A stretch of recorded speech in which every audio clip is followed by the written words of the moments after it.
Rock 30, Bill and Jay's excellent podcast, with your hosts, Billy Quinton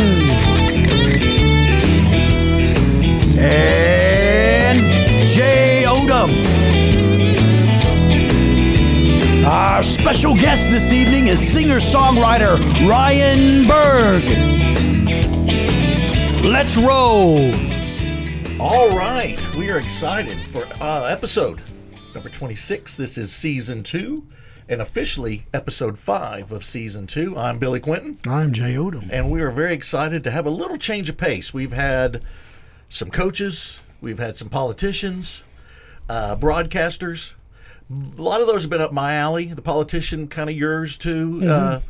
But this one's really up your alley, Jay. I'm a music lover. You're right. Music. I love music too, but you take it to a new level, and you're talented. And speaking of talent, why don't you introduce who we have here today? We are really excited to have you, man. We've got Ryan Berg. A lot of people, not only in DFW know him, but really around the whole country. You've had a lot of exposure.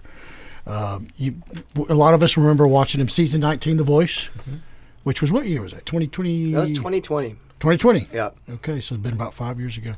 So you got I know a lot of exposure off that from people all over the country. And you've been gigging around here. You've got a band, Velvet Ears? Yep, the Velvet Ears. One of the best names ever. I love it. Band. That's great. Velvet Ears. Yeah. I was for that one, I was just really struggling with going on the really cheesy side of things. And you hear all these crazy band names now. Like, I look at the Granada billboard all the time to see who's playing next. And it's crazy how many just letters fill up that. But like, is that two bands? Is that one band?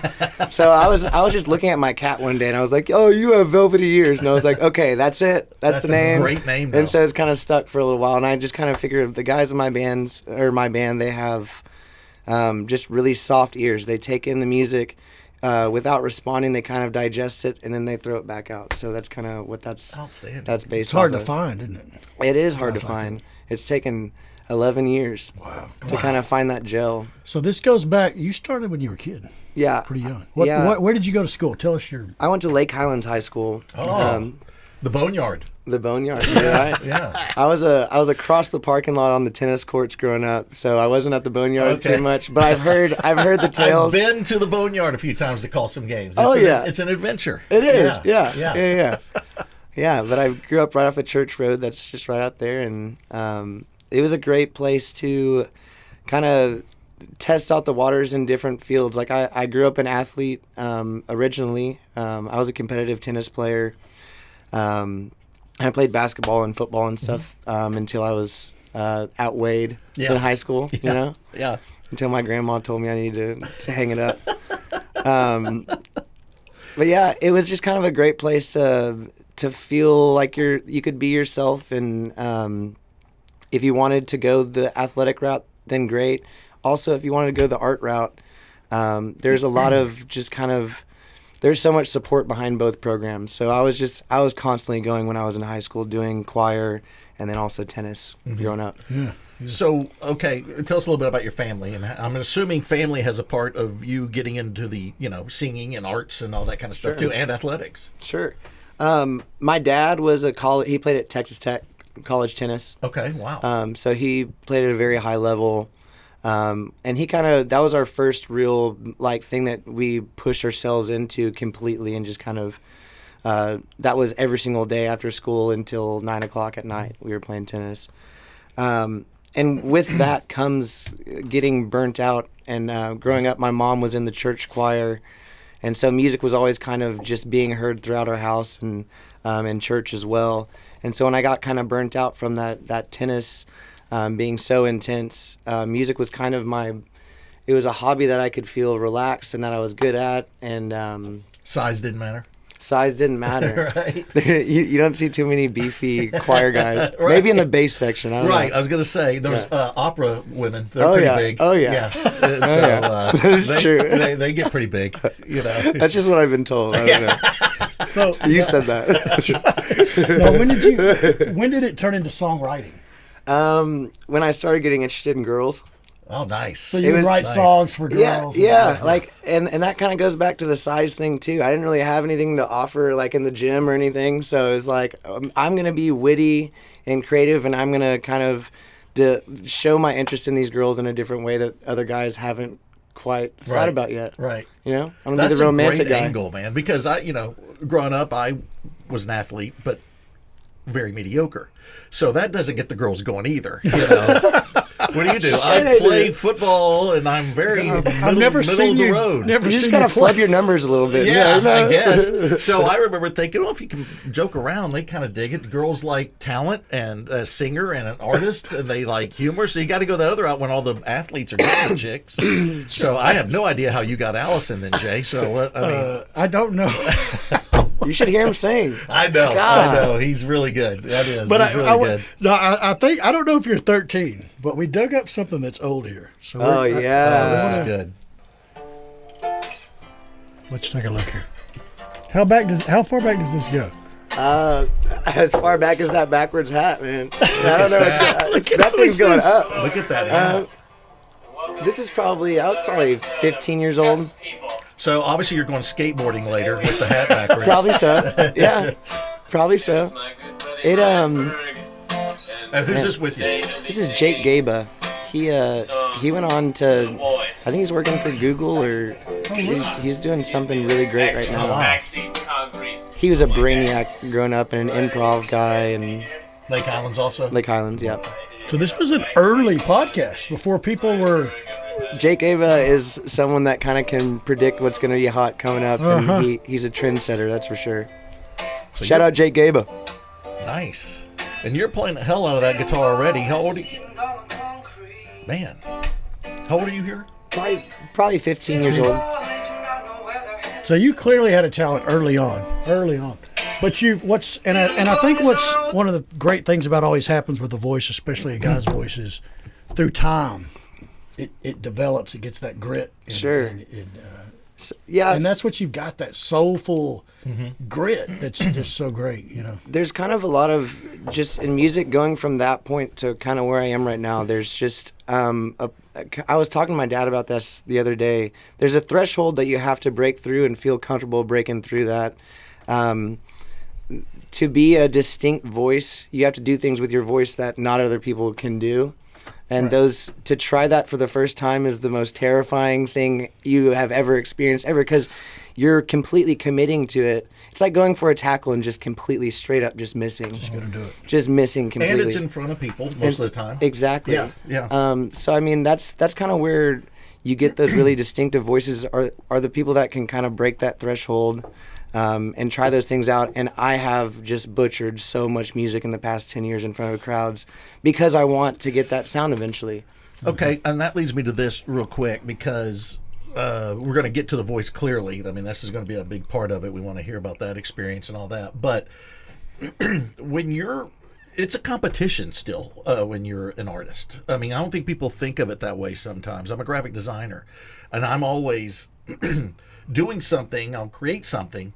And I love seeing everybody else's stuff, but inside you're kind of like, am I as good as that? Am I going to be, I think I'm better than that, or I don't know if I'm as good as that. So talk to me about your journey here as a singer, because you are kind of competing against others. You want to be unique. You want to stand out. You don't want to be like all the others, and you want to get your moment. So kind of tell us a little bit more about how you found this voice. Was it just experimenting, or was it something natural, or was it something you saw? How did that go about? A lot of the kind of the growly stuff that a lot of people like in my voice is based off of me. My uncle Greg, growing up, for whatever reason, we listened to a ton of Delta blues. And that dates back to Fred McDowell was someone that I was just listening to constantly, and he's got this real I used to do this voice. I don't know if I can do it anymore, but it's like Fred McDowell. And so it's this real raspy, smoky voice. Yeah. So from the time that I was 5 years old, I've been doing that voice. I was in a basketball tournament one time. My dad was like, "I will give you $10 if you get up and announce the team in that voice." And so in front of a stadium, I did that voice, and it's the Fred McDowell. So just kind of hearing those things that stick out in your childhood, and then trying to emulate them. Obviously, my voice does not sound like Fred McDowell, but it's my version of kind of what that grit and pain embedded into music sounds like to me in my head. So you eventually took this as your major in college. I did. Your vocal major, Yep. which is not an easy thing to do. No. I didn't know that I was going to have to half learn like 20 different languages with that Right, major. right. You know, there's so many things that are tagged onto that. At that point in my life, I wasn't committed to, I knew that this is what I wanted to do. And I feel like my parents wanted me to have that college experience and go out on my own and just at least have that last bit of schooling before opening up to the real world, just to see if I was meant for that.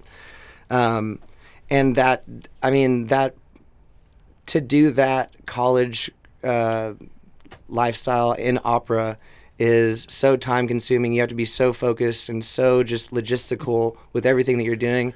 That is not me. Yeah. Like I'm a free spirit. I went to Texas State and I was by the river every single day, for better or for worse. When you were doing that music, this is how it sounds. This is the exact pronunciation of that word. Do Correct. not deviate. There's no. Fred McDowell. It's an art in itself, but I can see any type of free spirit. It's just.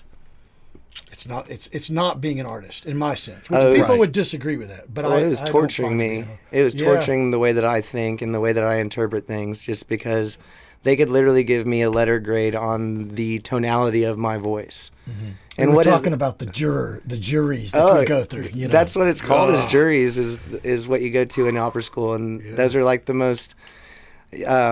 Like you were saying, I was on The Voice, and that was very intimidating. But those juries in college, still to this day, are the scariest moments of my life. Still see the look on those teachers' faces as they.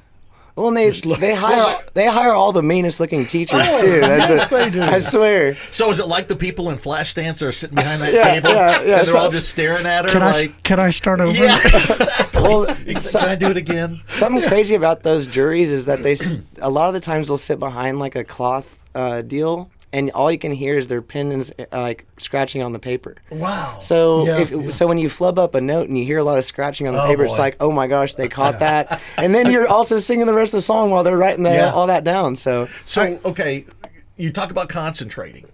You pick the worst school in the world to try to concentrate on something while there's a river and girls in bikinis and a party going on at every moment. Yeah. And I made it through.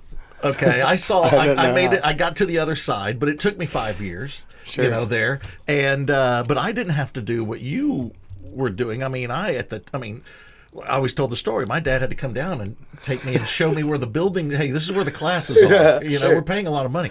But so were you in the building with the moat? Was that where the opera part? Do you remember? Okay, had the moat around it and all that. That's where like the theater school was. Right. At the time that I got there, they had that to perform in, and then they also had a music hall. I dated a girl that was in theater there, and so I remember going to the moat building, and I forgot what the official name is. We just called it the moat building. It's pretty cool. It's very cool. Yeah. So you're talking about these people. You have an art, and an art doesn't have rules. You know, it's like, here's what I envision, here's what I want to do.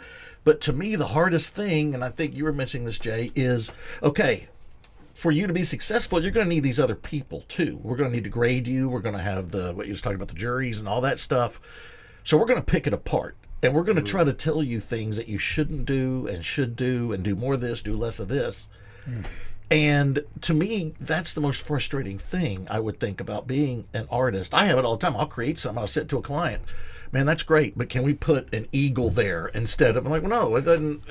Okay, fine. You know, talk about that and how you can maintain your artistic integrity, but still have to take their advice and move forward. I mean, that's another thing that I could relate to sports.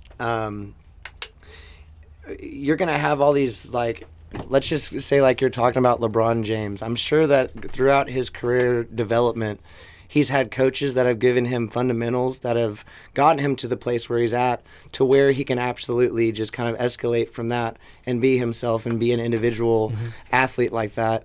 It's kind of like that, to where I really appreciate the breathing techniques, the tonal techniques that I learned in opera.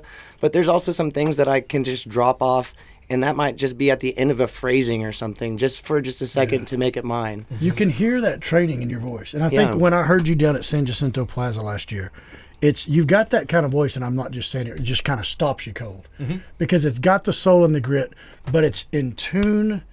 The support is you could hear the training, but it's not like opera in any way. Right. But you can tell you've had that training, and that stands out. And that's one of the things I really like is, like, you're always on pitch, and you're just always bringing something more with that soul feeling to it. And I think it's a unique mix to say, hey, I studied opera, I studied Italian and German and diction and all of that. And then to sing the jazz and the soul that you're doing it's such a and Jay, unique you mix. studied opera too, right? I did. I also left, as you often remind me. Because I need y'all to educate me. All I know about opera is from the Bugs Bunny cartoons. Yeah. That's It all sucks. I know. It sucks. And in every one of them, he dresses up like a girl and then dies. Did you know? To this day, I do not listen to opera. I don't either. It I mean, makes I me anxious. appreciate What made the hell you out of it. interested then? What would make you? I kind of felt like I got steered that way. I had a great big tenor voice, Yep. and I got in with some teachers, and they're gotcha. like, and then you just get, it just happens. They kind of groom you if you're like. There's not many males that feel confident enough in themselves that say, "I want to sing and actually pursue this." Yeah. That's just a very vulnerable thing to kind of claim out. And I feel like when you're a tenor one, especially, which is a very unique voice part, they're going to push you to be there because they don't have that support in most of these programs. Right. How do you? I think a lot of people don't understand the whole training of your voice. I think most people think, hey, you're born with this great voice, you sing, and they're going to kind of fine tune some things. Both of y'all can, but especially you, Ryan. How do you train a voice? What are you doing? What are things that you're doing to get your voice to a certain level? It's repetition, and then a big word that he's been using the whole day is support. So that's breathing with your stomach. That is the posture that I'm not using right now as we're sitting here. Yeah. There's just so many, like, it's a lot like golf in the sense that you want to be relaxed but intentional at the same time. You know? Yeah. Speaking of golf, I notice you're golfing a lot on Instagram. Oh, yeah. How often do you golf in here? I golf. I call it ball golf. I disc golf also, so I have to be specific about which golf I'm playing. But I probably go out once a week if I can. Okay. And so then you decide, I'm done. I'm leaving school. Yeah. You're done. Where do you go? What made you think you needed to leave? Yeah, I had an audition for America's Got Talent that I made it to the Las Vegas round in. And so that took me away from my classes, and I was still at a point where I could drop my classes without paying. So that was just kind of the fact that I got that, and that I was not flourishing in this opera program was just like, this is meant to be. I'm leaving and just kind of making this catapult. My parents weren't crazy about the idea, but it truly kind of sent me to the place where I was hungry, confused, and seeking answers to figure this profession out. But you knew, like, I have to do this for a living. I have to figure this out. Okay. And your parents did not see that as a viable option for you? I think they did. I think that it's just, even for me as a musician, if I had a child that wanted to pursue it, I would still have a little ounce of, are you sure? Yeah. You know? It's a very painful, lonely career, as people often think that it's just constantly you're around people and stuff, but the majority of this life is either in my car or in a corner by myself singing to a bar that doesn't necessarily like music. That's the reality of You're being a local. surrounded by a ton of people, but I imagine you feel alone often. A lot. Yeah. So, okay, and that's my theory on success. And you've had a lot of success. One of my biggest theories is one of the biggest keys to success is perseverance, is to continue, even at the hardest times. And I feel like I go back to students that all the people I knew in my graphics classes and stuff in college, and I keep in touch with a number of them. I don't think hardly any of them are doing graphics now. I'm one of the few that's still doing it. And then you go to other people that are doing things and that you studied in college. And I think the key to it is, you got to keep going, even when it's crappy, even when it's not going right, even when it looks like this may be the end of the road. Would you agree with that? And would you say a lot of it is because it sounds like you're one of those that's like, I don't care what they tell me. I know this is what I want to do, and I'm going to keep doing it. Yeah, perseverance is the quality that makes or breaks an artist. If you can't get over your thought of what someone in front of you is thinking, then you're just doomed to fail. Okay. You have to have that inherent soul inside of yourself that says, I like what I'm doing. I'm doing well. This is supporting me. Like, even if people are not listening right now, hopefully the hotel lobby that you're playing in is paying you. So that, like, even at the bare minimum, this is paying my rent. Yeah. Like, I'm working right now. Yeah. And then sometimes it doesn't feel like work, and then that's the best day, and that's why that's what kind of pays off after a while. Great. I saw a quick documentary or a podcast with Jerry Seinfeld and another comedian, Tom Papa, and they were together, and they said the thing that they knew they were going to do it, and it sounds like what you just said, was at the very beginning they're doing a after midnight stand-up routine for $8. That's all they're getting is $8, and 5 of it has to go because they haven't eaten. They get $8. They have to spend 5 on the burger so they can have something to eat. So they made $3 that night, but they knew this is it. This is what I'm going to do. And I feel like you're kind of saying that same thing, like, man, if this is the path, this is the path. I'm going to keep going. Yeah, I love that. If you're hungry enough, you'll get better. Do you still feel hungry? Yeah.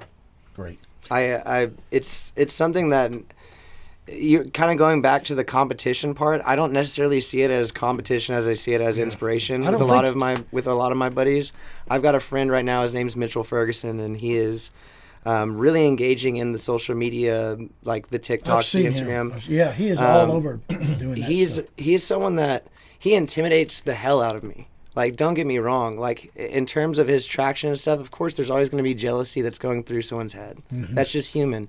But at the same time, it pushes me to be more organized and more scheduled and more out there for the audience. The audience isn't going to do its own research. You have to do the research for your audience, no matter what. Unless it's put out right in front of them, they're not gonna translate what you're trying to say. And that's something that artists like Mitchell are doing so well. That have inspired me to get more on my game and try to be more transparent and just more understandable to my audience.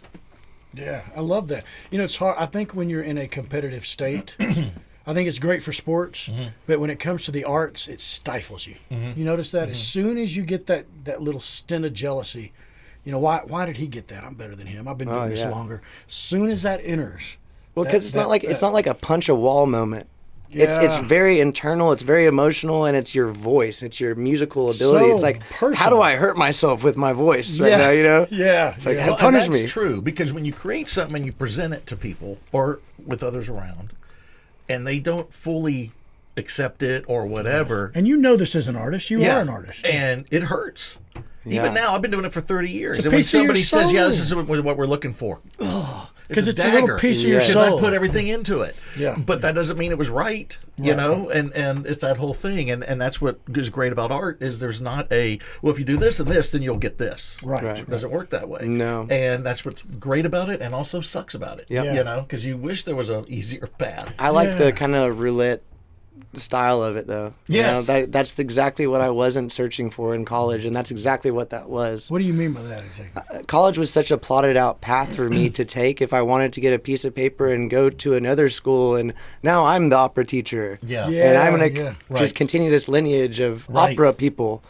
I don't know where the hell I'm going to be tomorrow, and I love that. Yeah. And so, like, I wish I had that. You could. Why can't you? Too late now. Kids, wife, job. They'll be fine. They don't have a 75-inch TV to watch anymore. You broke it. So they got it. Step one, get rid of the big TV. No, I love that. I mean, I know it seems probably on our side very glamorous. Like, Yes. you're going here, you're going there. Well, you only you see know. the success. We only see you But because you've done well. But even when I see you out there churning and burning at weddings or, you know, some big things, some small things, like it just seems like, wow, that's just amazing that you get to do that. And you hung on to that, you know? It's something interesting about that is when you should feel that way and you're still a human being that day and you wake up and you're having a terrible day. And so people on the outside are thinking, they're looking at you and they're thinking, man, this guy's got it together and it's music and everyone's having fun. And in my head, I'm looking at that person thinking, this is the worst day of my life. That guy cut me off in traffic on the way here. The parking lot was way far away from the venue. Like, whatever is screwing with me that day, it's really hard to look at that person like this when you're thinking that. We all have. We'll go back to sports.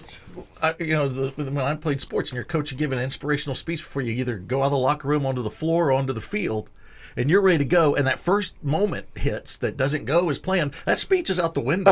You don't remember a thing anymore. But when he told it, you're like, I'm ready to take on the world. Exactly. And then you fumble, and you're like, I don't want to be here. I shouldn't even be playing. Oh, yeah. And so I see that with that too. It's just something that's just really hard, and the mental makeup that you have to take criticism too. Because I don't think people that aren't creative, when they give the criticism, and they should, because that's what you're doing it for a lot. You do it for yourself. But I mean, we all want to be loved. That's why. Exactly. That's whether you admit it or not. Right. Oh, you do. You do. Every time I send something to a client, I want them to be like, "This is the best thing I ever saw." And when they don't, it's like, What's wrong with them? I put a lot of work into this. To be able to fine tune an idea after that. If it's good criticism and it's actually something very specific, to be able to revisit that idea and correct it, if you will, or to kind of comp with the person that was giving you that, and then to kind of resubmit that idea to that person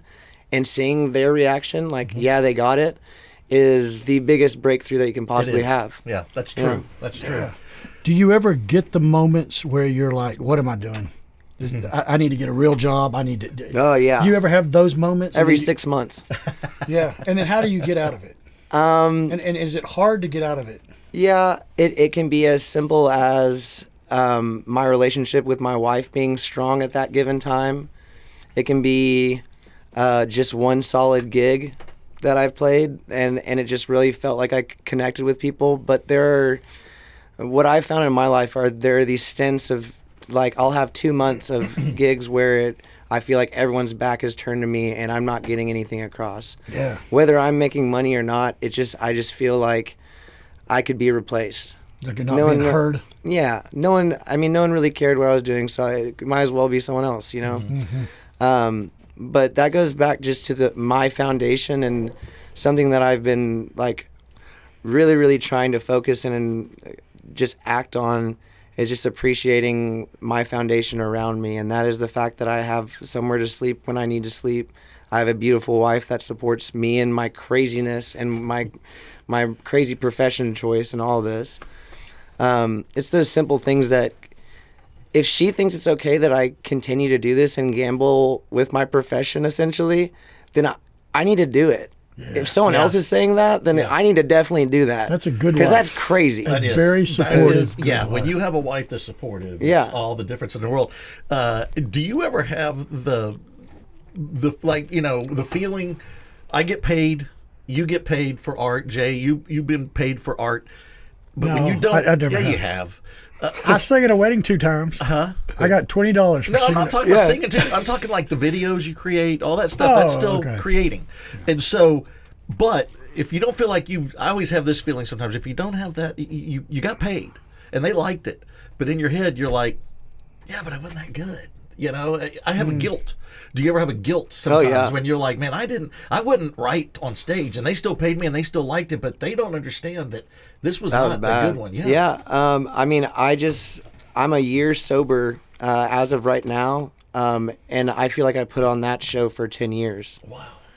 Wow. That is something that I'm living with right now, regretfully, that I could have done all of this 20 times for that past 10 years if I would have gotten my stuff together. Yeah. Did that start with the whole lifestyle of playing at bars and? Yeah, a little bit. I feel like more than anything, it was back to kind of not believing in myself and my own kind of self-pity, and I didn't have enough confidence going into situations to where I felt like you always hear liquid confidence, and that's not true. Like I think it's a crutch that can kind of give you that sometimes, but. Well, it didn't help you went to Texas State. That's not going to help that either. And that's probably where it all started. It was very normalized in San Marcos. Like I said before, you get kicked out of school if you're not drinking. Yeah. I mean, it's pretty much. What's your blood alcohol level? Yeah, exactly. The dean will come by and go, "Where's the 6-pack? Where's the 12-pack? Right. Dylan, you can't be here." So when were you like, I got a problem?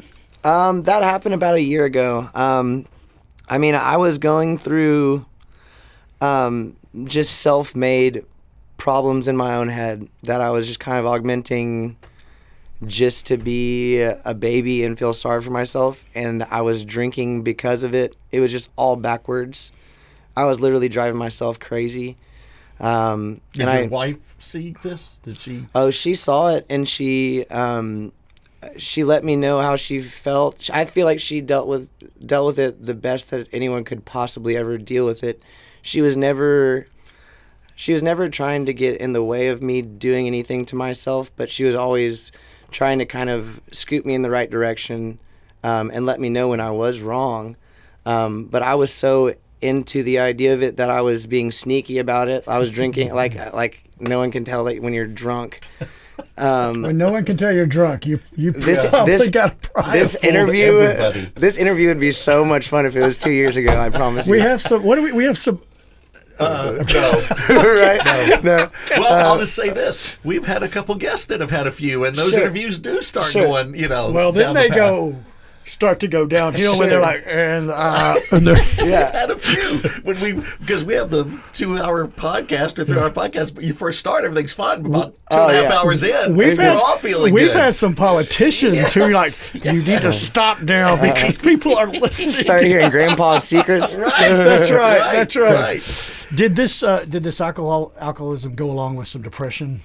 That's something that I've kind of thought about.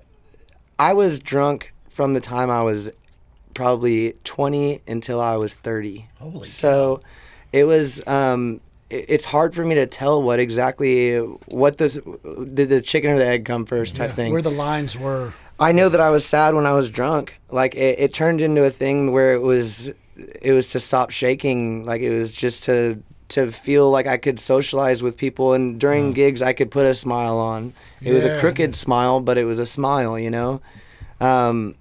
But it just really it gave me a lot of aspirations. Everyone knows, like, just drunken ideas are just very inspired, and like everyone's real excited about where we're gonna go to brunch tomorrow. Let's just put it that way. Which I think is great. Like, it gave me a lot of dreams that I normally, in a sober head, I wouldn't claim reachable probably. Right. And I love that. And I love bar culture. To this day, I still enjoy socializing with drunk people. Yeah. Is Like, that it's- hard at the bar after a gig and you sit down? And It depends on how much the person's slobbering on my face. Like, you know, like if it's just if it's a nice conversation, they're enthusiastic, then great. That's what it's for. Yeah. It makes my music sound a lot better to them. That's for sure. Right. So there's another place where the lady tries to get up on the stage and dance and falls and stuff, and like that's the dark side. But Like Jay did with the camera earlier. yeah, Just all that was over the camera. That was a dance move. That was good. I'm very limber. And now, last time we talked, I saw you smoking Yeah. cigarettes. Yeah. And it baffled me. I became your mother. Yeah. I was like, with your voice, you need to stop smoking immediately. I remember that. Promise me. I said, promise me you're going to stop smoking. And you said, who the fuck are you? Get the fuck out of here. Nice. I didn't say that. No, you should have. But I genuinely, I became my voice teacher. You can't smoke. Your Yeah. voice. I think I smell cigarette on you right now. Oh yeah, I still smoke. When are you going to stop? Okay, first of all, I don't know. you're an artist.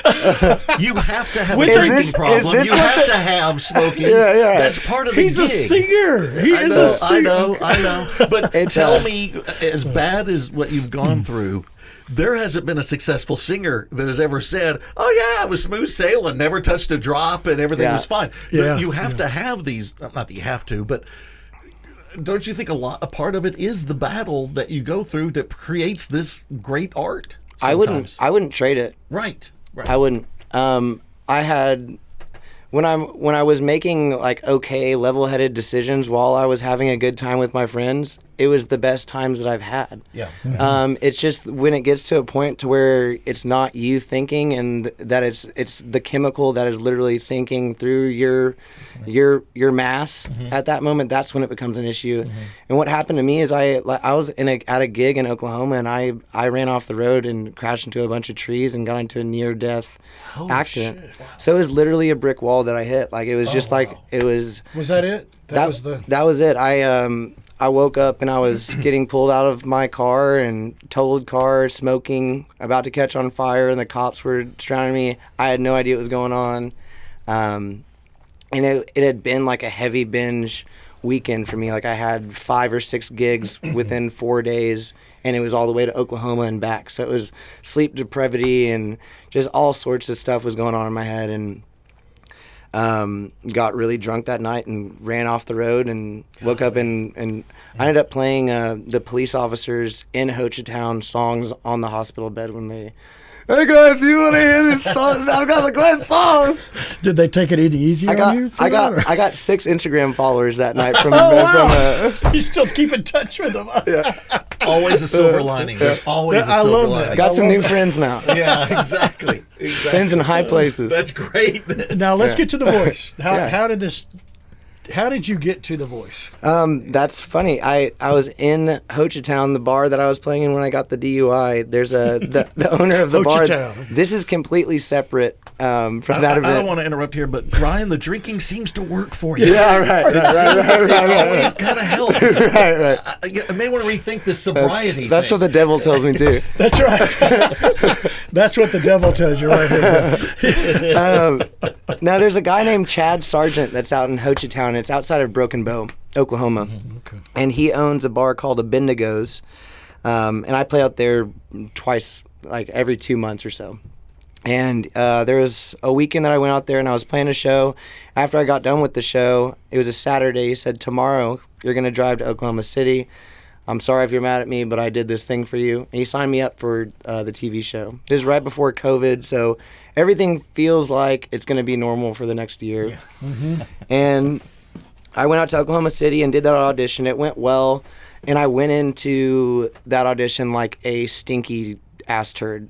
Like, I went into it, and I was not showered. I had just come from that gig, like Burger King stains on my shirt, and everyone is like, just dressed, like what they look like. They're wearing the Voice hat and shit. Like, it's the Voice people are there, and I do not look like that. The parents have the sweatshirts. I am Voice parent. Yeah. Yes.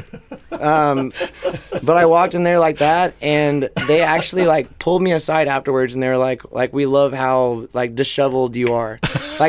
That's always a good comment. Like we can literally dress you anything, and we can get you like marketable and stuff. And so they actually, you were legit. You were real. Well, they don't want to like conflict with someone's very specific styles on that show. They want to be able to put you into a dressing team and have their team kind of mold you into what looks it looks great on TV. It's not always you. It's different, but it looks great on looks TV. Good, yeah. They literally sew your pockets shut. And you got Velcro tape behind you. Yeah. Just all that. So you don't put your hands in, or what? They flow. So your pants flow, and there's no pocket squares on your pocket. Yeah. Wow. Yeah. So they heard you sing, and they were pretty much interested right away. Yeah. Yeah. And then you come back for the TV audition where the people flip the chairs and the whole. Oh, is that quick? So that was probably I went to Oklahoma City, probably waited 6 months. COVID happened, and then they pretty much casted everyone and said, come to Los Angeles, and we're gonna really we're gonna COVID test you repeatedly. Oh, wow. Yeah. So they fly you out to a Marriott in Los Angeles. It's in Burbank. And I was in that Marriott for 4 months during COVID. Wow. Yeah. I want to see this. Let's watch a little bit of this. I want to see the blind audition. Yeah, that was cool. Because I watched it earlier. Which I thought, in your blind audition, you did Twinkle, Twinkle, Little Star, which I thought was an odd choice for a song. But, well, the producers made me sing that. You made it your own. Okay, those damn producers. It's not that one. Oh, you got screwed in the knockouts. Who was that dude? It was a girl. Oh. that I was singing against. Yeah, I thought it was a guy with. It was a guy or a girl. Her name was Paige. She looked like a guy. Yeah, no. One of those transgenders, Jay. Is that I'm what sorry, it was? I'm getting myself in trouble. Yeah. Here it is. Is this Yeah. Yeah, that's it. Okay. That's the blind audition. Yeah. Me and all my friends, I misunderstood. She was like, bam, right away. So it was that quick when you went up there. She turned around that fast. Yeah, and she pressed the block button on John Legend. So that's what the button that she was pressed. So he can't. He's starting to get it. He's like, I want in on it. Yeah, that's who I wanted. Was John. Waiting on the world to change. We keep on waiting on the world the system. We were standing at a distance. We keep on waiting, waiting on the world to change. That if we had the power to bring our neighbors home from war, they would have never missed a Christmas. No more ribbons on the door. Baby, trust your television. So he turned, but she blocked him, saying you can't have it. Okay. And does he know that when he's turning around, or does he not see it until he turns around? I saw it. Yeah. Okay, so you do. Waiting on the world to change. We keep on waiting on the world to change. We keep on waiting on the world to change. Waiting on the world to change. Waiting on the world to change. So was that a huge relief when you see her turn around? Because you don't know anything going ahead. They're not going to say something like, hey, by the way, we think Stefani may be into you or whatever. Yeah. You don't know any of that, do you? No, they don't tell you anything like that.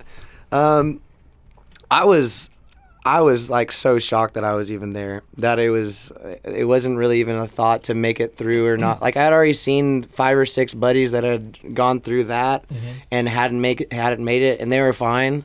And so that was kind of nice to see just the reality of what it looks like to not fail but not make it through. Okay. So they had gone on the blind audition and didn't get any chairs turned around. Right. Okay. Right. Okay. And there's like in that hotel there's 184 of us, I think. So it was the whole hotel. So before that they had already seen like 100 artists or something. Okay. But yeah, when you see that, it was a jolt of like, how am I going to finish this song? That's like what I was getting excitement. to. Yeah. Yeah. It's kind of crazy. Do you lose concentration a little bit? Well, you rehearse the song those 3 months before that performance to where you are just autopiloted in, to where I knew that I was going to be fine to finish the song. But in terms of like, you hear a lot of people saying that they kind of black out on stage during that kind of thing, and that is true. Like You just can't quite remember Now, when you finish and you know you're on the show, you get off. I guess producers come all over. We're going to do this. Here's what's going on. It's a rush, and like what's his name? The guy that's always Carson Daly. He's always on the side of the stage, and he was really funny. Yeah. He's a stand-up comedian, right? Like before this, I don't know. I know he hosted talk shows, but I don't know. If remember, he did that whole MTV thing. Yeah, he was a TV guy. Yeah. He was extremely vulgar behind the scenes. Was he really? And then you would get into the interview, and he'd be, "Hello, Ryan Berg's parents," and but he would just be like, "Yeah," because I picture him as being all-American guy. Oh, he is great. Was your parents? Were your parents there? No, because it was COVID, no one could come. Right. Oh, okay. So none of these contestants' parents are there, right? No one's there. It's just in the room that you see in that clip. There's the 4 judges, probably 10 tech people, and then the performer on the stage, rough. and then someone calling people out. But you hear people cheering when she turns around. Is that the fake? people working? They or is had that a fake? virtual reality crowd, and so there's funny. a screen behind all the judges, and you see like 200 faces, and they have their microphones on, I guess. I don't know. Oh, that's cool. funny. Yeah. Did you talk to Gwen that night? Yes. Yeah. What'd she say? Just what's on TV. It's No, I mean afterwards. not afterward. No. Nope. So what did she say? Because I watched the clip, but it stopped before. It stops, yeah. Before Yeah. she talks to you. What do you remember? What she said and all that? She pretty much says you're stuck with me because I blocked John, and She stole it. and my facial expression's like shit. So who did you want? Did I you wanted want John. Legend? Yeah. I wanted to sing some Ray Charles and do some stuff like that with That's him. one of my Yeah. favorites is Ray Charles. He would have Yeah, been. that's- I bet he was bummed when she did that. Yeah, she blocked him. Now, Yeah. when you get into Probably not the first guy she's the blocked. mentor sessions, Probably not. you get into the mentor sessions, right? Is it? Part of me wonders: are they really even there for more than 5 minutes, or do they sit there for a couple hours and work with you? Yeah, how's that? Do they hand it off to somebody else? You know? They do. There's a main vocal coach on the show. Her name is Trulawney, and she does all the magic. She works with you on warming up your phrasing, how you're gonna crescendo into things, and how you're gonna release things. She's the most amazing person I've ever worked with. Wow. Like number one, my favorite reason why I was on The Voice is because of her. Really? Yeah, she is so good. You work with the choreography team. And then after all that's said and done, it's kind of already put together. You go into a studio room for about 15 minutes with that guests, and it's usually like your celebrity person, and then there's another guest that's there. Then we're on. So I had Julia Michaels that was on the show, and then I also met Usher. Oh, wow. Yeah. So, okay, and I don't know a ton about the show. I've watched it enough to know that, and Jay, you mentioned this before we went on air. It was before you broke the camera. You said you were later. You were one of the later contestants on this, right? They'd already seen 100 people, right? Yeah. So does Blake Shelton and who else is it? Kelly Clarkson? Who's Kelly the other? Clarkson. Okay. Do they already have their groups full and all that, or what's going on there? Because sometimes, if I remember right, they may like you, but they already have their team, right? Yeah, that me specifically, Blake was already filled up. Kelly was not. So Blake couldn't turn around, and they don't let you know that on TV. They don't. They put them all out of order, and they try to confuse you as much as they possibly can. There are these super fans that are online that while it's filming, there's like someone on the staff or something that's leaking all this info, and they literally know what's happening 4 months before it airs. And so it was interesting seeing all that online, wow. and so like they keep everything pretty. They try to keep it. So under you wraps. didn't know it at the time. So you had no shot at Blake Shelton because he had already full, and so you knew you still had a shot at John Legend. Though. Yeah. And that breaks your heart when you see the blocked in front of Sure. you. Yeah. But that's what it's about. And I did some research on Gwen Stefani, so I want you to confirm this. I found out that she ain't no holla back girl. Is that correct? That's what I've heard too. Okay. All right. I just wanted to make sure. It is true. I just wanted to make sure Okay. it is true. Okay. I All was right. hoping it was. Okay. Yeah. I don't. Confirmed. Okay, good. I did not want another kind of answer. BANANAS. Now, and then so when it was time to go, you were off. How does that feel? Is there some relief, or is it like, what's going through your head when it's like, this is over? I'm I'm going back to Texas, right? To be honest, they had us on room service and in a hotel, so I was digging that pretty hard. Yeah. But I mean, it was 4 months of like complete isolation. So I was, in all honesty, I was so ready to go home and see my wife, and that was probably the peak of my worst kind of psychosis in my head at that point with drinking and drugs and stuff. I was going crazy while I was on that TV show. Were you drunk on the show while they were No, filming? I wasn't drinking before I'd go out, and I also, because of that, I feel like I was kind of, I couldn't really give everything that I could. That's a regret that I have. It wasn't your norm. You were. Yeah, I was hungover for sure. Like I was withdrawing and stuff, but it was. I made it a point not to drink as much as I wanted to before I went out, just because I didn't want to be the person slurring on the microphone. I'd rather shake than slur. Yeah. There's a band name right there. Yeah. Slur. That's a song. Yeah, That's a Shake That song. Slur. Okay, so walk us through, like, okay, she picks you. The other people that don't get picked, they're sent home.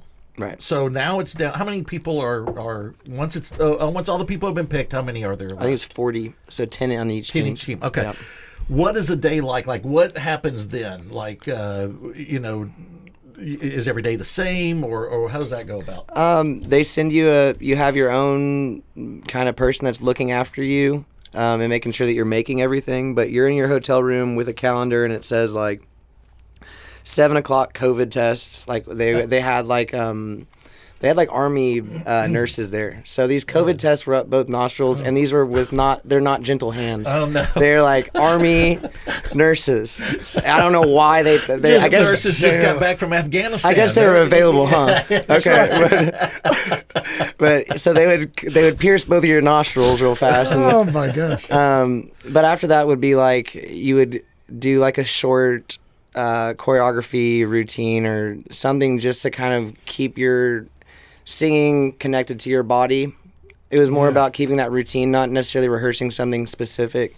But once it got into the rounds when you're singing with other people, that was very intensive rehearsal, just because it's two people that are coming from two different lives that there's no connection yet. Was there much? We want you to be somebody else. We want you to move like this. We want you to. They told me to dance more and like be more animated, but at the end of the Something day, tells me you're not much of a dancer. no, it was. That surprises me for something that you want to. Hey, we want you to go your path. Yeah. But then on the other part, but we need you to dance. Yeah. It's just at the end of the day, it's like when it's on live TV, there's not much you can do if I don't do that. You know, and that was my realization. I also use profanity a lot to get out of questions in their interviews and stuff. If I didn't want to answer something, I would just literally cuss, and they can't hear that. Oh, wow. Yeah. Okay, good plan. Yeah. Wow. That's why people cuss so much on our podcast, and we have to edit. That's why they're doing Yeah. it. So it was kind of interesting. You know, everybody at home, we're going through this very strange, bizarre time of life. Yeah. Like, it was not feeling like we were home ourselves or what was going on. I was in a hospital. And you were in a hospital, and he nearly died. So it was different. So we're feeling like that. And then you're in Hollywood on a TV show. But in you the don't see midst your of family. that, where you're not seeing. It must Yeah. have been an absolute surreal. It was they kind of modeled what they were doing with us after the bubble, the NBA bubble. Yeah, I was going to mention so, that. Yeah. It wasn't like a lavish experience for like a stoner pothead lazy person like me. It was like the best thing ever. It's like, yeah, bring me my food. Yeah, But I mean, you were like whatever you needed. some people were sad there. Come on, it was still coming for some people. I was But just Jay, you mentioned that was some of the happiest time of your life. I felt like when everything got spun around and weird, and you couldn't go to work like normal, just that change. It felt good to me. I mean, I know that's bizarre to say. And we've talked about it a million times. We even had a psychiatrist on the show Right. who didn't believe me. Yes. And that made me feel weird. But then I went online, and there was actually a whole group of people who struggle with some severe depression. Yeah. That was an actual great release during that Oh, time. yeah. So Right. it was just like everything gets jumbled up, and then those grooves that you get stuck in were opened wide up, and everything was weird. But For if you it, remember yeah. that, the NBA, for those that don't remember, the NBA bubble was basically the NBA decided to go on with their season. They cut it short, but they sent everybody to Orlando to one. Yay! Yeah. Orlando! Woo! Yeah. And so, speaking of a bunch of pot smokers, and, but all the teams were in this one area, I guess. I don't remember where they were at. It was, I think it was Walt Disney World maybe or something that they used, but they had and they played the whole season in one area like The Voice was doing. And let me ask you this, because I remember I'm a sports fan, so I watched and everything. And it was a very surreal thing too. You're watching the NBA basketball and there's no fans. But if any of those players left, like if they did something, they were kicked out. They couldn't come back. Did that happen with The Voice? Did anybody do that? It did. Really? Yeah. There was there's a guy that lived in LA that had a car that they didn't know about, and he went off and partied with his friends and didn't come back. Oh, Dumbass. And that was the night before the blind audition. It was, and so he had already eaten away 2 weeks of his life in that hotel rehearsing this song, and He didn't think he'd get caught. No, I get, but I mean they that know away, man. they literally like have cameras on you and trackers on your. They track your phone and stuff while you're there. So Really? I don't know if he just forgot or didn't want to be on the show. Yeah, that is funny. And remember during COVID, Tiger King? Everybody watched Tiger King? Remember Oh, that? yeah. I love that thing. Oh yeah. That's why anytime anybody mentions COVID, I don't think about anything other than Tiger King. Even though I almost died, it's like, oh yeah, Tiger King. Do you think Tiger King would still be good if it wasn't COVID? No, Yeah. it was horrible. Isn't that When interesting? you look back It on it, was you're a- like, this is not good, but it was we were all in. A combination made in heaven. It I don't was. know what it was. Yeah. Yeah, Oh, that was a great time of my life. Tiger But if King. they said, like, but if they said right now, hey, we got this new show about this guy that runs tigers, you got this chick that also has tigers, and they're going to fight, and all that, you're like, She's a murderer. and she's a murderer, maybe, and he's gay, but hadn't really told anybody, but then does But show a it. total badass that would kick your ass Right. and sick as tigers And on sick you. You know. I think most of us would be like, yeah, I'm going back to, something else. But it was brilliant. But during that, it was like, I'm all in. Tiger King, man. We got another episode tonight. That's You right. know, it's all in. Was there any coming home and it being over, and like, wow, I was touching my dream. I was talking to Gwen Stefani. I was talking to producers and the best musicians in the world. I was there on this stage. People were seeing on me on TV. Yeah, you were on national TV. And now I'm back at home. Yeah. What is that like? What is that? It was.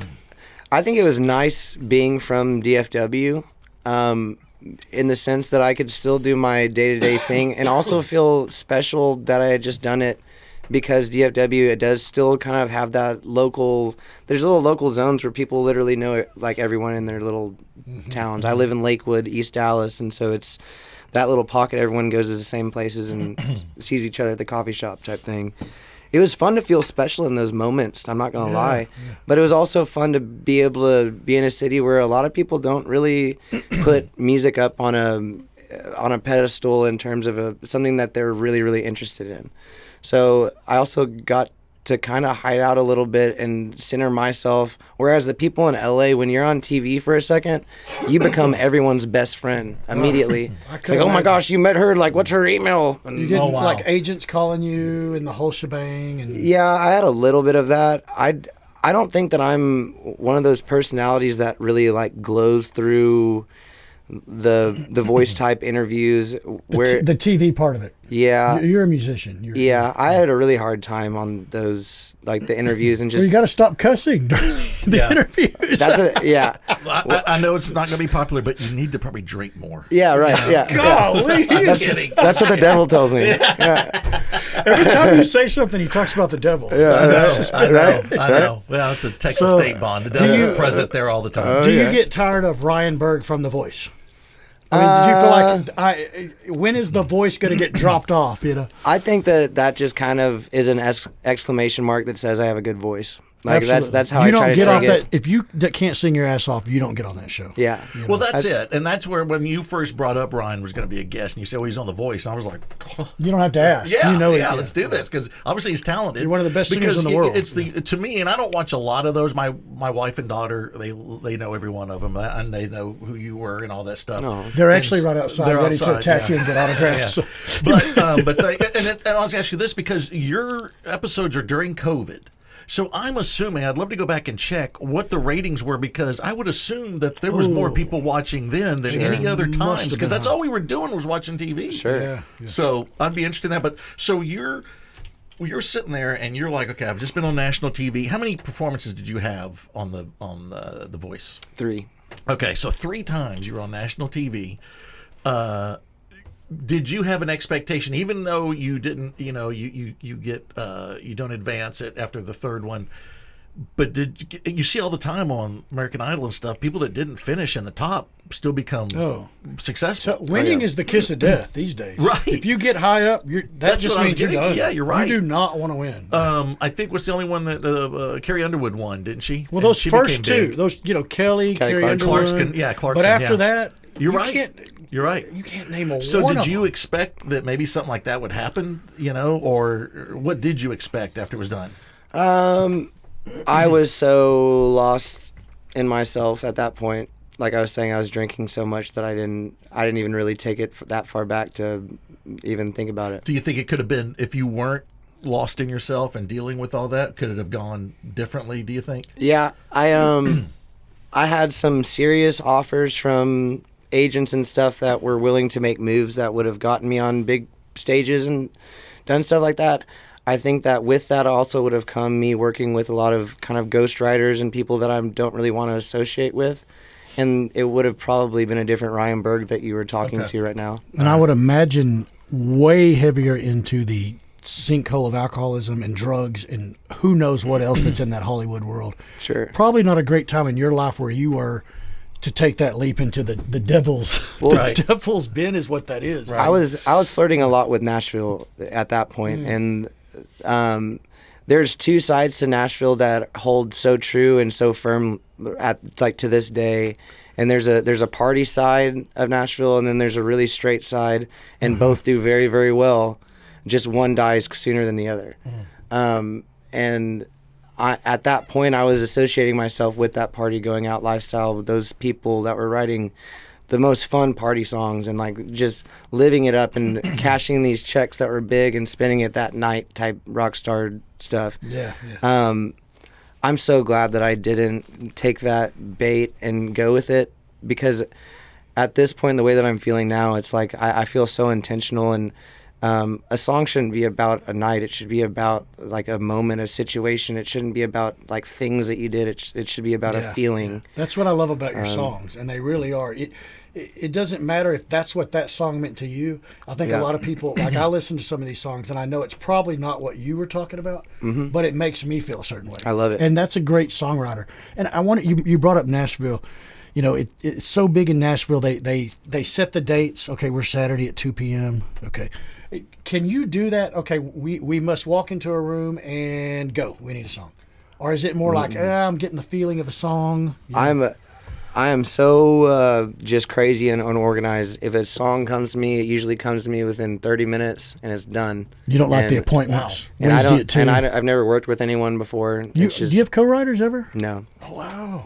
I've tried doing it, and it's hard. It's just personally hard for me to get vulnerable with someone else at this stage of my life. They're right there in your... I think now that I'm sober, it's going to be easier for me to do. I think that it's really important to collaborate. But there is so much bullshit that I was just kind of hiding within myself when I was going through that stuff, to where me sitting in front of someone trying to write a song would be me lying. You know? Yeah. I want to hear... Let's hear something. Yeah.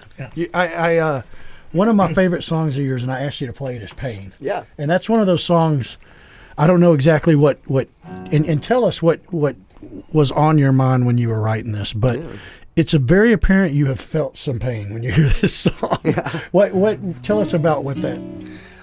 Pain is a song that I wrote in Wisconsin. There's a campsite that my parents, that they would take me to every single summer in Wisconsin, and one summer, my parents decided that they were going to get divorced. My mom divorced my dad, and to me, I kind of forecasted everything to be perfect and them to be together forever type thing. So it just hit me just like a ton of bricks.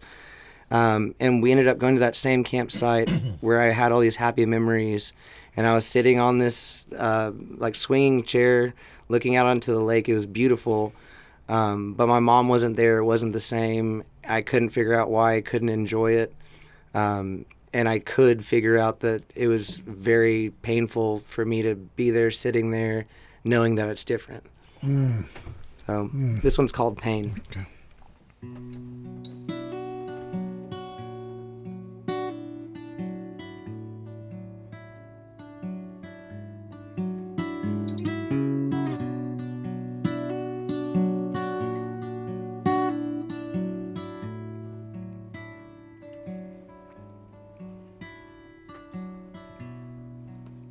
Someday, wish upon a star, take me back to that place where you were. I hurt you once, I hurt you again. You were my love, you were my best friend.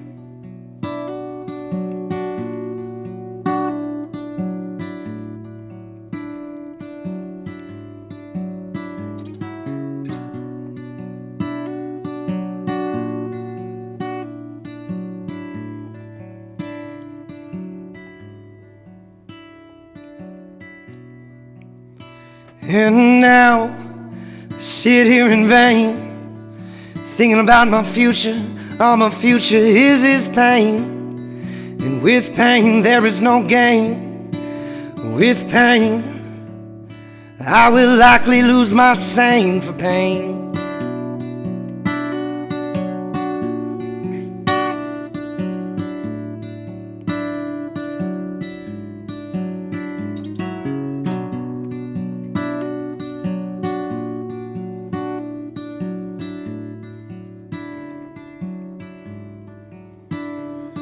I sit here on this mountainside, surrounded by grace and beauty, and able to see the light and ghosts of your once life-filled body. So they haunt my soul. Remembering the days that we once had, and it was beautiful love. And it was love for a lad, and we was walking, and we was running, and we was dancing, and we was singing, and we was feeling something, yeah baby, we was feeling something, yeah baby. We was feeling something, yeah baby. Like pain.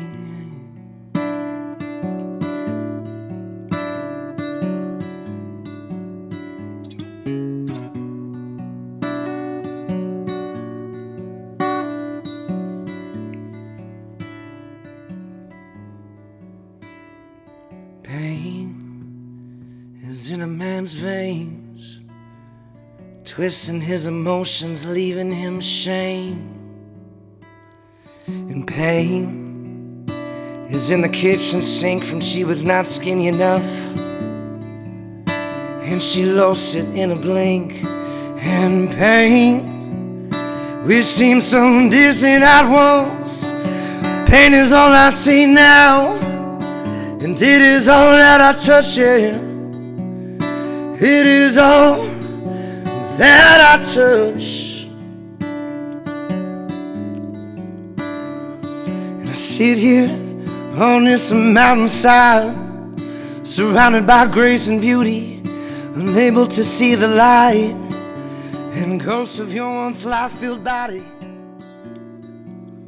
So they haunt my soul, remembering the days we once had, and it was beautiful love, and it was love falling out, and we was walking and we was running, we was dancing and we was singing, and we was feeling something, yeah baby, we was feeling something, yeah baby.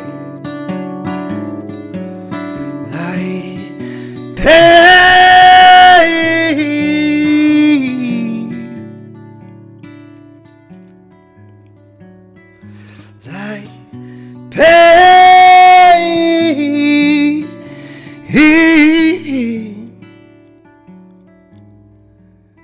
like pain.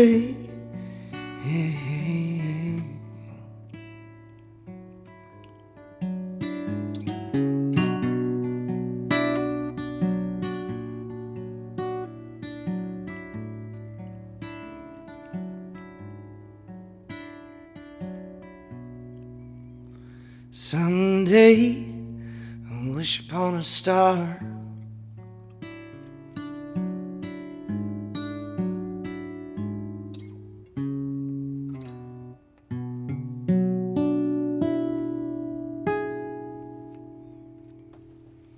Dude, That's so good. it's amazing, man. You can feel it. Yeah. I can feel it. You feel the pain. You feel. I mean, that's Yeah. crazy. And you wrote that alone. Yeah. There wasn't 19 writers. I was definitely alone during that one.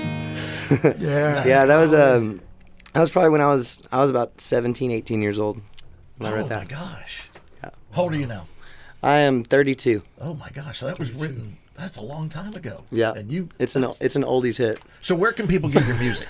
Where It's available on Spotify, iTunes, pretty much everywhere All right. you stream music. I've got one album out right now. I'm excited to say that I've been working on a new album. That I'm not going to rush it to come out, but it's coming. What's it like? What's the overall? I'm writing a lot of it on the piano.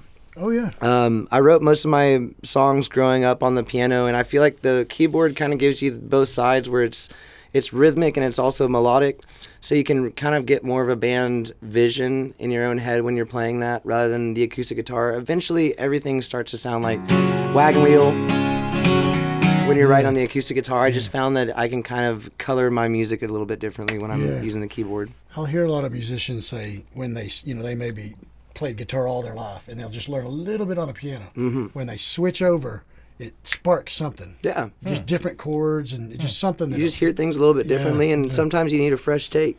do you play? I see you pick a lot. I mean, do you use the pick often or not? Because I play some, but I always fingers. I never use a pick. Depending on what the song needs. When I'm playing solo shows, I finger style a lot, but when I'm playing with a band, I think the most important component when you're playing acoustic guitar with a band is just to hear the string texture. Yes. Just that noise. Yeah, I like that. Yeah. And the pick just kind of brings that out a little bit more. Okay. I mean, I think that may be my favorite sound is the strings on a guitar. Yeah. It is unbelievable. When you can kind of hear those intricacies, if you're a music lover, that's just one of those small things where you can really appreciate, like, okay, the acoustic player actually went into the studio and recorded that track. Right. It doesn't need to be there, really, but I'm glad that he did it. Right. Yeah. Right. I love Well, that. back in the day when they did, MTV did Unplugged. Oh, yeah. When they would get on there with the acoustics, and you're like, Yeah. man, that's even better. Yep. You know, You know? I always love, and you don't hear it often, an actual true recording of an acoustic piano, especially one that hasn't had a tech work on it for 2 days. Yep. And it sounds real, like a piano somebody would have. Yep. You know, I love that sound. There's, you know, we're looking for perfection these days, and it's mostly keyboards that they're recording. But Yeah, there's something to having a little bit of that dissonance inside, like organic dissonance. a church piano. Yeah, You know, absolutely. It just sounds different. It sounds like how it's supposed to. It's not supposed to sound perfect. Yeah, Like, like- once we start doing that, it's going to turn, this AI thing is going to be a reality of what we're That's what I listening worry to. about. You know, I was just watching something on the vocal tuning is a must, because if you don't tune a vocal, and we naturally, you can tell, if you look at if you pull up Melodyne or whatever and you look at a vocal, you know instantly if it's been Altered. because no one sings. It's not even that great a singing if someone does that, Right. you know. But if what's happening is our ears are getting used to that, it's like a Photoshop photograph in Right, your world. right. Yeah. You can't not touch those colors up and make them a little better than they Right, are. right. Right. Or the world is like, just didn't have that pop. And we're wanting that sweetness. Well, and you- that's you true. get a singer like Adele, and Yeah. they're gonna not auto tune before Right. they, you know.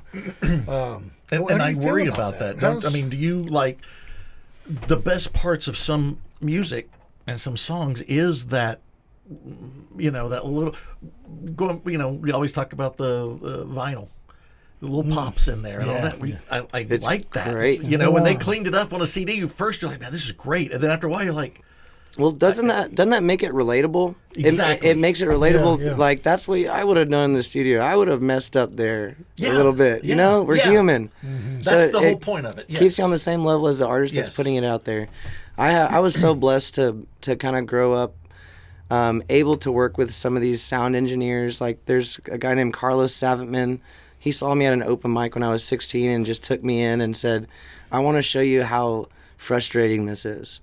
Everyone wants to record an album right now, but I want to show you how frustrating this is. Don't pay me a dime. Just come in here and get frustrated with me. And I recorded my first little EP out there, and he was saying, like, no, don't drop the human. Like, I can do this all day long. I can make this sound great, whatever, but don't drop the human. Like, that's like the one thing that we have all this great gear that we can use.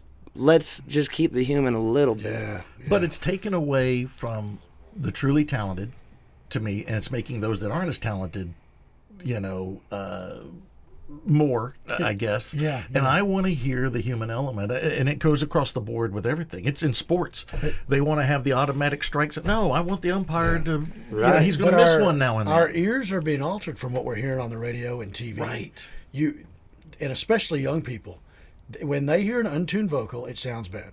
Oh, yeah. I mean, that's a little bit harsh to say, but No. generally, that's what they're used to. Their Right. ears are used to. And I hear Melodyne working, Mm-hmm. unless it's done very subtly.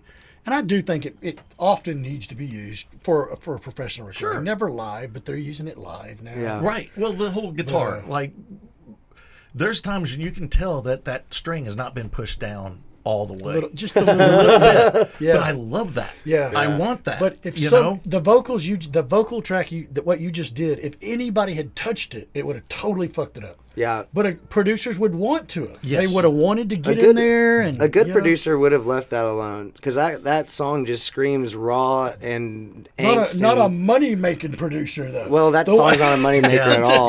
But That's yeah, the thing. there's I feel like producers they're getting paid to keep it sounding human. A lot of them, so a lot of them side kind of more on the. Do you think it's shifting?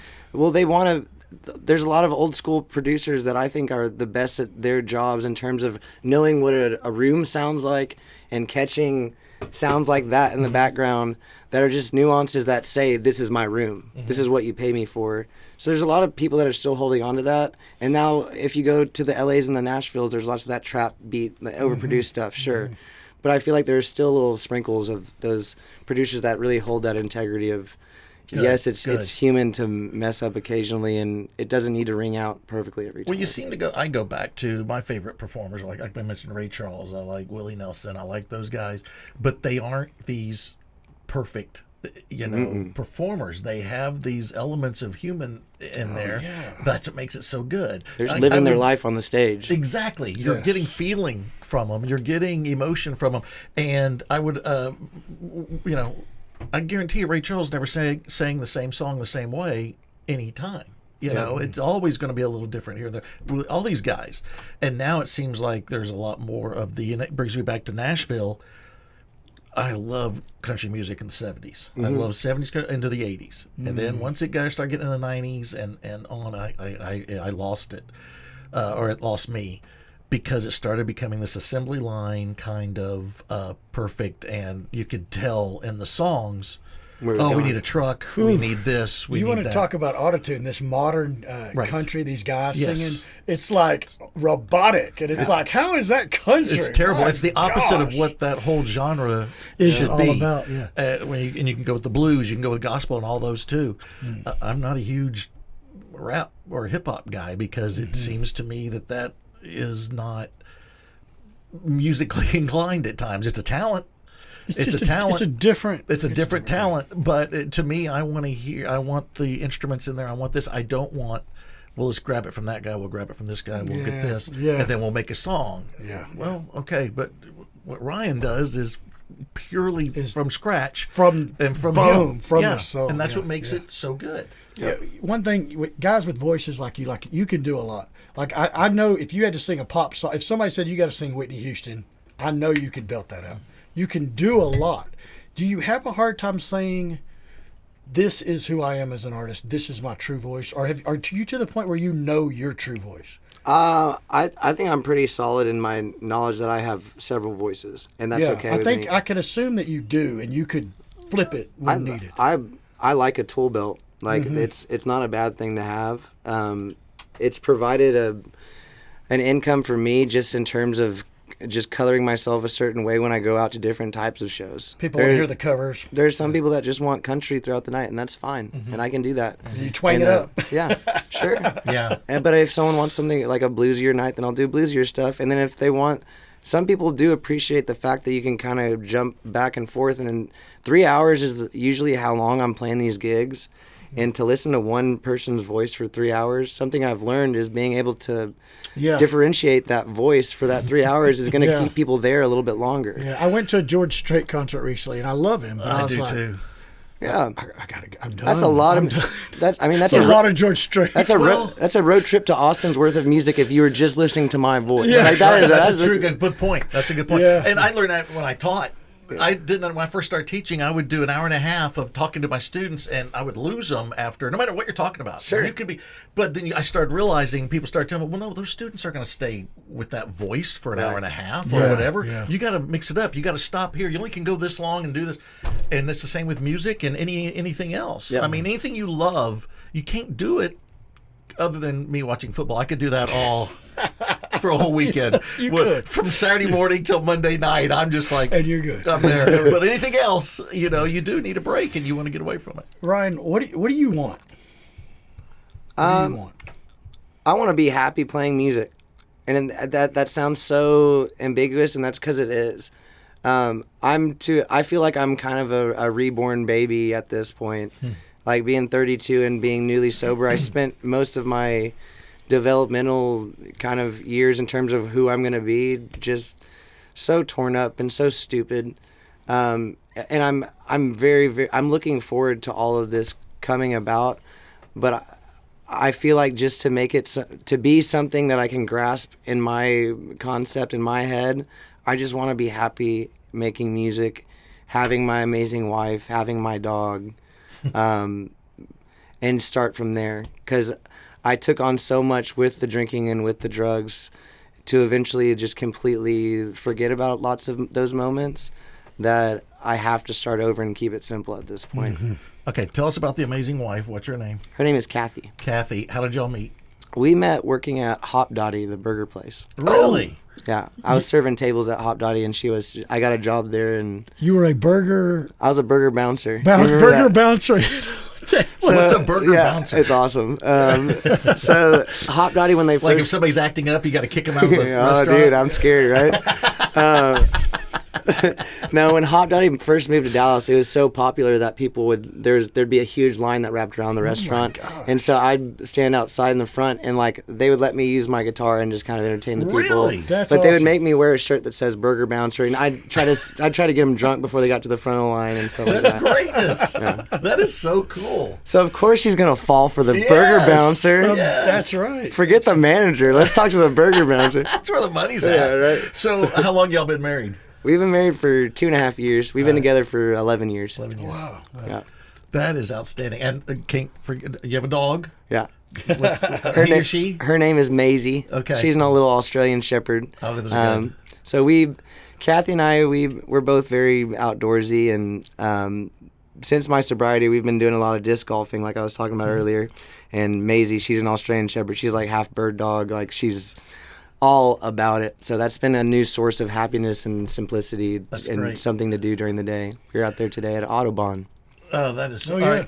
right. Real quick, sorry, Jay. That's right. I want to go into. We're all self-employed here, pretty much. Okay. God bless us. God bless us. The thing that the wife has to put up with is Yeah. the roller coaster of income. Yeah. Like my kids always say, Dad, 1 month we're millionaires, the next month we're on the streets, I feel like. And I'm like, yeah, that's self-employment, my friend. Yeah. But how does that work? I mean, the wife has to be so supportive of that. Not only what you talked about where she's so supportive of you chasing, this dream and doing so well. What is a week like for you? I mean, it sounds like you're just like, no week's the same, I'm assuming. No. And I'm assuming, like, will you do like 2-3 gigs a night sometimes, or how does all that work? My day is, or my week is usually Wednesday through Sunday that I'm playing. And we've worked it out. She works at a nursery. She works at Walton's. It's a garden center. Yeah.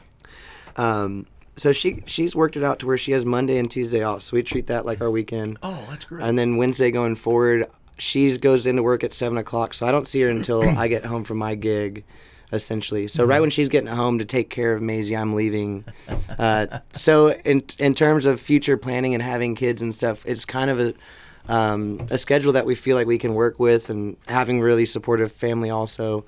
It's something to look forward to. Yeah, at 32, you got to start thinking about the kids if you're going to Yeah. The parents are probably Scary. No, it is scary. No, we've got you coming. You got a show out here in Rockwell coming up I June do. 14th. do it. 14th. Yeah, June 14th on the San Jacinto Plaza. I love those. Yeah, they're great. Well, that's something we all have in common. We've all played San Jacinto Plaza. Oh Jay. yeah, baby. we just did a gig there last We week. just did our podcast there Well, last week. Did you lose a TV or something? I lost 3 TVs. The wind blew them over.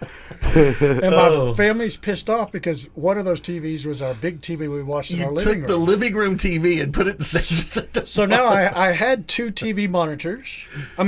Computer monitors. Uh-huh.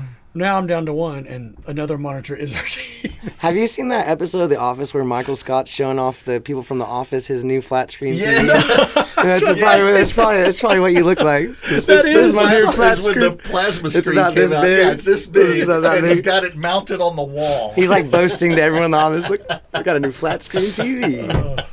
Now play us something on the way out. Oh, we have a list of questions Yes. we ask everybody. Yes, and then you can play us Okay. out. You go ahead, Jay. What do you got? What are you most afraid of? If you honestly look inside, what scares you the most?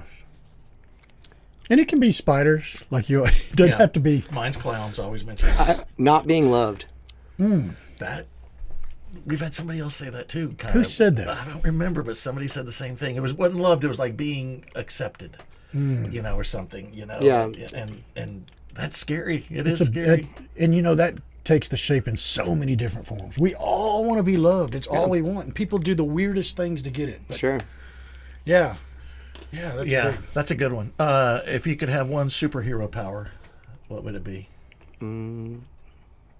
Probably time travel. Ooh, that's a first. Oh, that is a first. That's a good one. What would you want to do or see? Yeah, where would you go?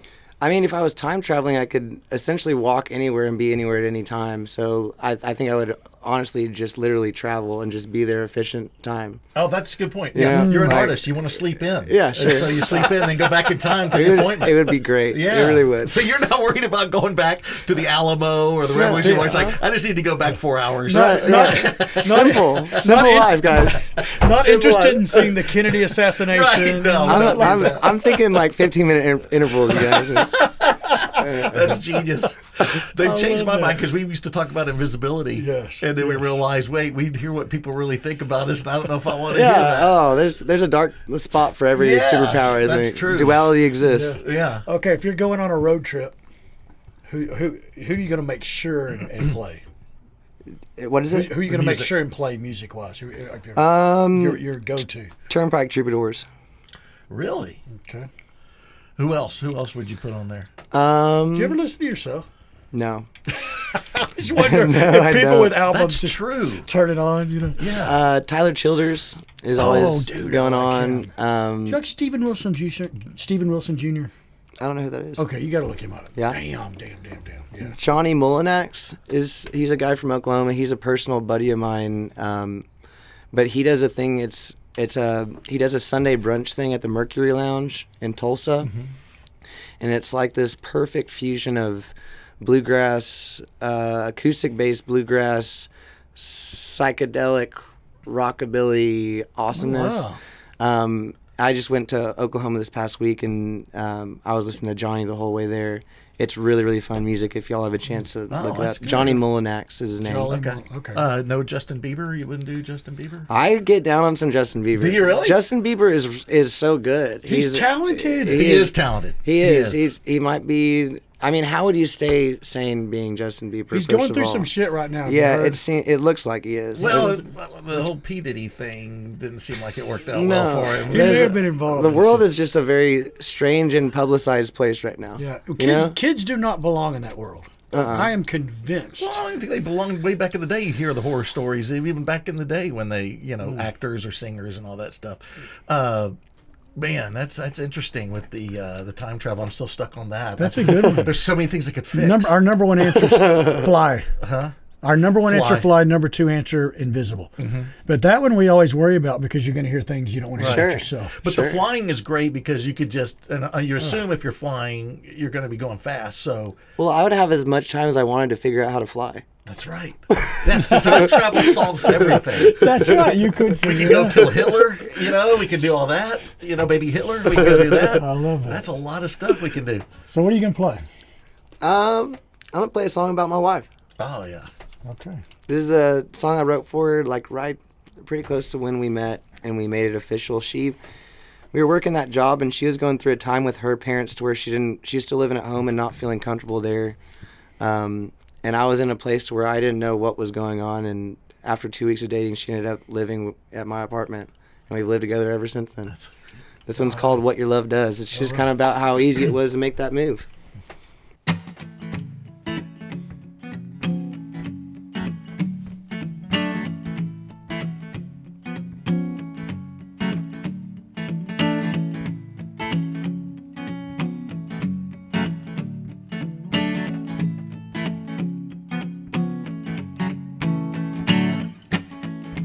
Blood runs wild when I look into your eyes. Search a child I can see straight through the lies. Lift me up without letting me down. Make my day without making a sound. Yeah. So no one does it like my baby does it. She loves to love and she loves to love you, yeah. She's like an angel, yeah, from above. Does what she does, oh, just because.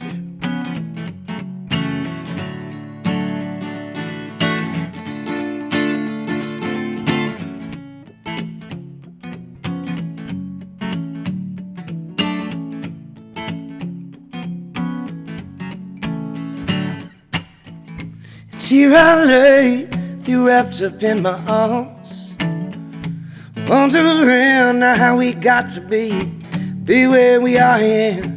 You may say men of romance, baby, that is okay. Now that you're mine, the reckless days are over. Love is with you all the time.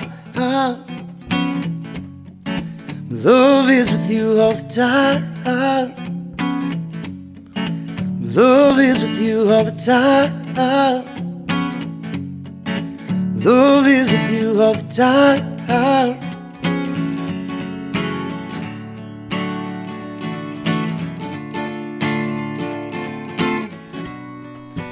Do you know what your love does? Your love does to me. Do you know what your love does? Your love does to me, to me, to me, to me, to me, to me. Yeah, yeah.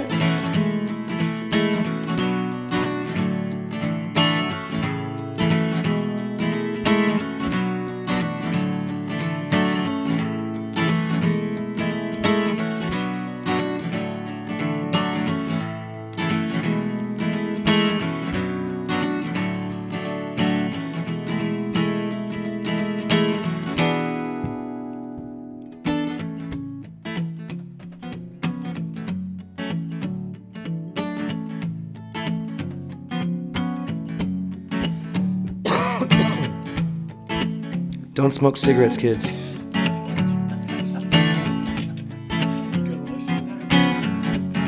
So no one does it like my baby does it. She loves to love and she loves to love, yeah. She's like an angel, yeah, from above. Does what she does, and what she does, what she does.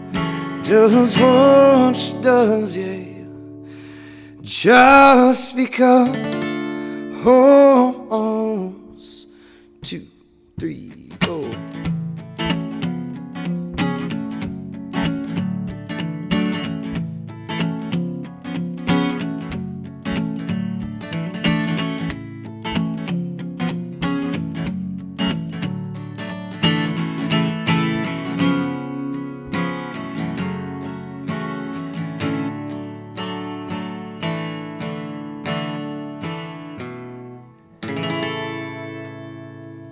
I like that. I bet she loved that thing. I when she bet heard so. it. That is Okay, awesome. I now know what Van Morrison.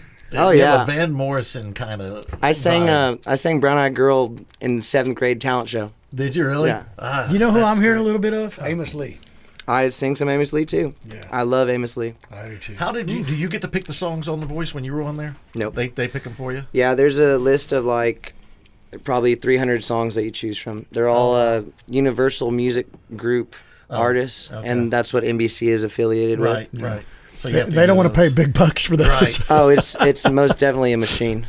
For sure. And you couldn't do your own original. No. Oh, Oh no. man, this has been a blast. It Oh, really, man. you're Thanks for having me. amazingly talented. Truly, yeah, yeah, truly. yeah. We need to get Jay doing some singing too, and Oh we'll yeah, get that sure. going. We'll do an opera duet. Like, Oh, that'd be great. That'd In be languages great. we don't even know what we're Do talking it. about. Let's get Do you remember- Jacinto Plaza and put on an opera. do you remember the Dichte Liebe? No. Ich gründe nicht und wenn das Herz It's bricht. not, I didn't know this was happening. it sounds like we have a segment, guys. Yeah, we do. I think next week it's just going to be about Jay podcast. So speaking German. Oh, man. All I know is kiss the rap. That's that'll work. You know, I know. Ryan, it was great to meet you. Man, so glad you joined us. This was fun. So everybody Blood out runs there, wild June 14th, St. when I look into your eyes. You're such a child, That'd be great. I can see straight through the light. Thank you. You lift me up without letting me down.